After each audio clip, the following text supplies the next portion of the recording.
Hashama akkam ooltan sagantaan keenya as magaalaa Naayiroobii irraa darbu eegale kan har'aaf qixeessine keessa Raashiyaan Yuukireen irratti haleellaa banuu irratti lammiilee Itoophiyaa magaalaa guddoo Yuukireen jiraatan dubbisneerra.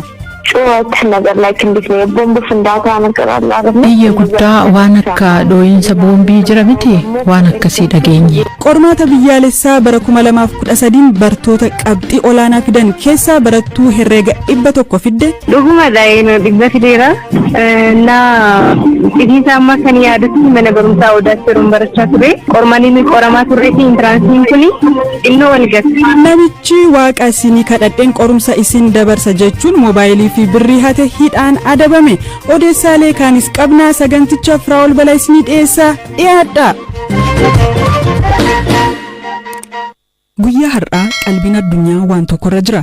Dhimmi kunis Raashiyaan Yuukireen irratti haleellaa banuu isheeti. Naannolee lamaan gama baha Yuukireen jiran foxxoqnu malee jedhan irraa gama kaabaan ammoo karaa Beelaarusiin akkasumas karaa kibbaa ammoo Kireemiyaa irraan dabalatee Raashiyaan kallattii hedduun Yuukireeniin weeraraa jirti. Haleellaan qilleensaa buufatawwan waraanaa fi buufatawwan xiyyaaraa Yuukireen irratti Raashiyaan kan gaggeeffame yoo ta'u naannoo buufata xiyyaaraa guddaa qarqara Kiyevitti argamuttis lolli hamaan gaggeeffamaa jira. Humni waraanaa Yuukireen yoo xiqqaate xiyyaara waraanaa Raashiyaa 6 rukutanii akka kuffisan yoo himan Raashiyaan ammoo bakkawwan xiyyeeffannoo waraanaa Yuukireen 70 ol ta'an barbadeessuu dubbachaa jirti. Lammiileen Yuukireen hedduun dahoo barbaadaa jiru. Kaan ammoo magaalaa guddoo biyyattii Kiyev dabalatee magaalota gurguddoo keessaa baqachaa jiru. Magaalaa guddoo Yuukireen Kiyev keessatti jireenya akkam ilaata? Lammiilee Itoophiyaa Yuukireen jiraatan iyyaafannee illeenii abroomina argannee jirra. Biyyattii keessa barnootarra kan jirtu shamarreen kun haala jiru akka naannotti himteetti. ጩኸት ነገር ላይ እንዴት ነው ቦምብ ፍንዳታ ነገር አለ አይደል? Biyya guddaa waan akka dhooyinsa boombii jira miti waan akkasii dhageenye. Bakki ani jiraadhu ammoo buufata xiyyaaraa irraa hedduu kan fagaatee miti. Naannoodhuma buufata xiyyaaraa haleelame sana. Halkan saatii dheeraa inciisu waan ta'eef waan kana dhaga'een gara alaa baheen ilaale. Garuu sagalee iyyaa malee wanti natti mul'ate hin turre. Kan natti fakkaate yeroo baay'ee biyya kanatti sagantaawwan garaa waan jiruuf richitii fa'aa natti fakkaate. Kiyev keessa sodaan hammaateera jedhama. Wanti jiru maal fakkaatame? ያለው ነገር ከባድ ነው ያስፈራን እውነት ለመናገር አሁን እኛም dhugaa dubbachuudhaaf wanti jiru ulfaataa fi sodaachisaadha. Nuti amma kan jirru Kiyev keessa. Tajaajilli taaksii argachuun haalan rakkisaadha. Supermarkeetis deemtee nyaata fa'is argachuudhaaf baay'ee jabaadha. Balaliinsi xiyyaaraallee dhaabbateera. Wanti hunduu sodaachisaadha. Akkuma liigalaatti Kiyev dabalatee Yuukireenitti hawaasni Itoophiyaa hagam faatu jirame. አጋጣሚ ሆኖ እንደዚህ እኔም ተማሪ ስለሆንኩኝ Ani asitti barattuudha.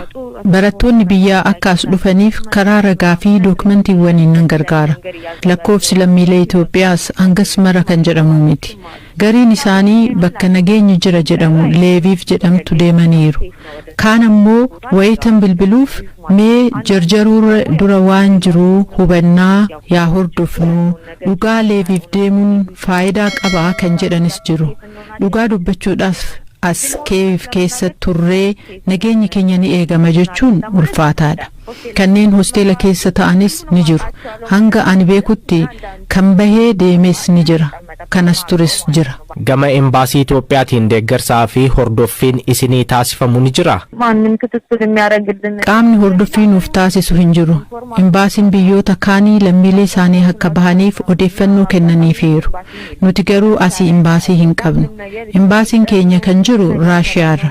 Wanti nutti himames hin jiru. Mee amma haalli Kiyev keessa jiru maal akka fakkaatu dhaggeeffattoota keenyaaf nu ibsime. እኛም ወጥተን ነበር አሁን በባንክ Gara alaa baanee turre. Baankis deemnee maallaqa achi baafachuu qabna.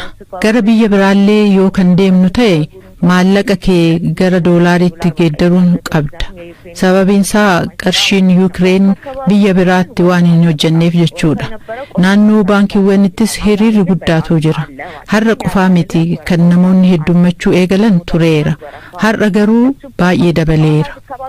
Gama supermarkeetitiin ammoo ganamarraa kaasee namoonni hedduun waan hin dhageenyeef namni baay'een hin turre.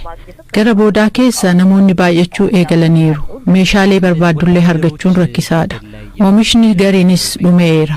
nuti waan dandeenyu binneerra. Halkan keessaa immoo dhoo'insi ture. Lammiileen biyyattii ollaa keenya jiran shaanxaa isaanii baatanii godaanaa turan.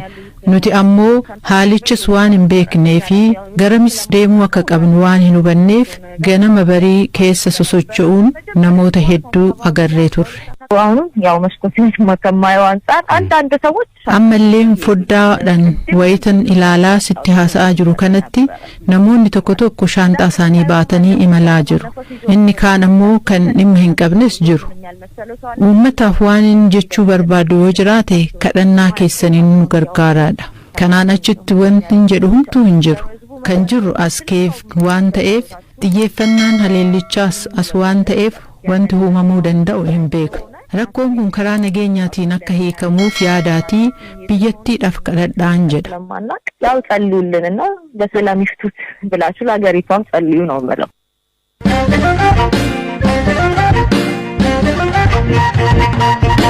Godina Shawaa Lixaa aanaa Iluu Galaanitti namichi maqaan isaa Dajanee Ittafaa jedhamu barattoota kutaa 11 fi 12 baratan waaqa isinii kadhadheen akka qorumsa darbitan isin godhaa jechuun erga goyyomseen booda hanna moobaayilii raawwateen hidhaan adabame. Mana murtii Iluu Galaanitti haadha alangaa kan ta'an Qatsalaa Taaddasaa waan ta'e waa'ee lakkoo maatii olaanaatti himaniiru.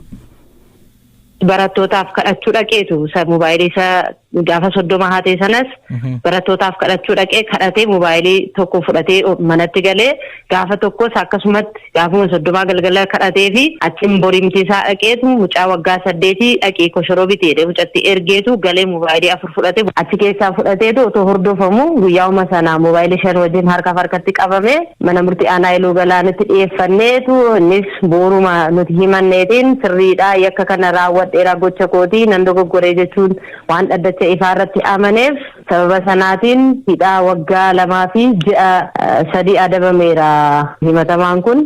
Akkaataan inni itti ijoollee barattootaa kana goyyomsee tarii isiniifan kadhadhannaa jedhu ija akka cunuffatan godheeti moo maal godheet goyyomsuu danda'e? Ijoollee kana siniin kadhadhaa yoo inni jedhu yaa'uun kadhataa nama waaqayyooti jechuudhaan ijoolleen amma akkas nu godha yookaan nu haa taa'edhanii yaanni isaanii akka kanatti yaanne. Amma qabeenyi sun ijoolleedhaaf deebi'eera jechuudha. Deebi'eera manni murtii ajaja mana murtiitiin ijoolleedhaaf deebi'eera. Kanuma barattootaati moobaayiliin hundi? Hundumtu kanuma barattootaati.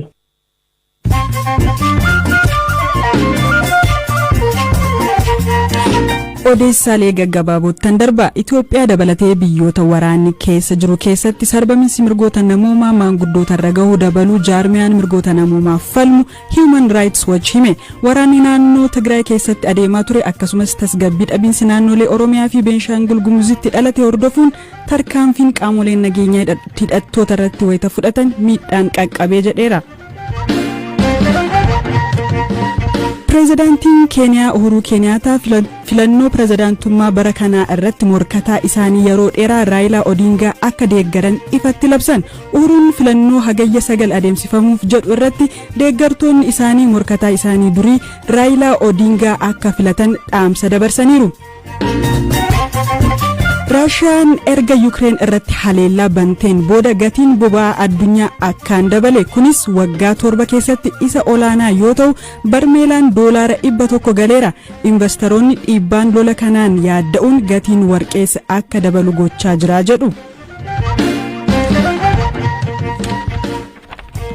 Odeessaa garbiraattan darbaa qabxii qormaata biyyaalessaa bara 2013 kaleessa ibsameera. Kanaanis barattoonni qabxii olaanaa fidan namuu miidiyaa hawaasaa irratti isaan jajaa jira. Mana barumsaa bultii addaa waldaa misooma Oromiyaa damee Adaamaa irraa Gaaddisaa Qancooraa waldee yaaballoo ganda dharriittoo jedhamutti dhalatee guddate. Qormaata kanaan qabxii 628 galmeesseera. Waayilakoo Zalaalam Taaddasaa barattoota qabxii olaanaa fidan 2 dubbiseera. Dhalooti fi baadiyyaa horiitti isaatu guddadhe. Icciitii milkaa'ina kee kanaa maalime Gaaddisa? Wanni guddoon jabaatanii hojjechuu xiyyeeffannoo wayii kennuu dhabeeta. Qalbiin hojjechuu qalbii qabaachuu xiyyeeffatanii naani bakka waan cufaayyuu milkaa'uu hin danda'anii jedhee yaadan. Sa'aatiin qayyabannaa kee akkam sa'a dheeraa dubbistamoo? Lakki sa'aatii dheeraa sa'aatii dubbisu garuu konsentireet godhee dubbisa. Sa'a dheeraa? Baay'ees miti yoo daallee laabireeriillee galee hin beeku. doormum taa'ee isaatii wayii yoo dubbisu bakka konsentireeshiniin waan dubbisuuf dafee naa gala hin qabadha waan. Gara fuula duraa maal qorachuu maal barachuu barbaadda? Waan teknooloojii odoo baradhe baay'ee natti tolan. Odoo carraa biyya lafa namni naa mijeessee fakkeenya qorumsi biyya laa hedduun proficiency test gaafata. Isaan ammoo doolaaraan kaffalamaa odoo nam biyya lafaa fuula ol baradhe akkas na gargaaranii akkuma natti tola. Barattoota qabxii olaanaa galmeessan keessaa tokko kan taatee fi barattuun gosa barnootaa herreegaan qabxii 100 galmeessites kana jetti. Maqaan guutuu koo Siifan Fiidhaa Hiikaa. Hayyee tole Siifan eessatti dhalattee guddatte mana barumsaa eessatti jalqabde? Ani kan hin dhaladhee Horroo Guduruu Wallaggaa magaalaa Fincaa. Magaalaa Fincaatti. Haga 5tti magaalaa Fincaa. Sana booda immoo magaalaa Naqamteen baradhee. Sana booda immoo 912 Adaamaa Odaa. Mee qabxiin kee ammaa kun waliigallisaa meeqa kan intiraansii kun? Kan intiraansii TVC'n akka haqameeru dhageessanitti jedhee na yaada. CBC hojii yoo daballe 700 keessaa 639 ta'a. Yoo CBC naqame immoo 600 keessaa 542. Ilmaayyuu hin dabala jechuudha kan kee yoo haqames. Yoo haqame hin dabala. Dubartoota keessaa qabxii tokkoffaanis kan keeti. Akkas jedhanii garuu shuuriin taaneen isa homaan dhagee hin qabu. Maatisii yookaan barnoota herreegaa 100 fidde siifanii jedhan dhugaadhaa mee kana nutti himee citiinsaas maali? Dhugumadha 100 fideera. Citiinsa amma kan yaadutti mana barumsaa Odaatti yeroon barachaa ture. Qormaniin qoramaa turre fi intiraansiin kuni xinnoo wal gatti. Sun kan mooraatti qoramaa turre akka qo'annu taasisaa kana caala.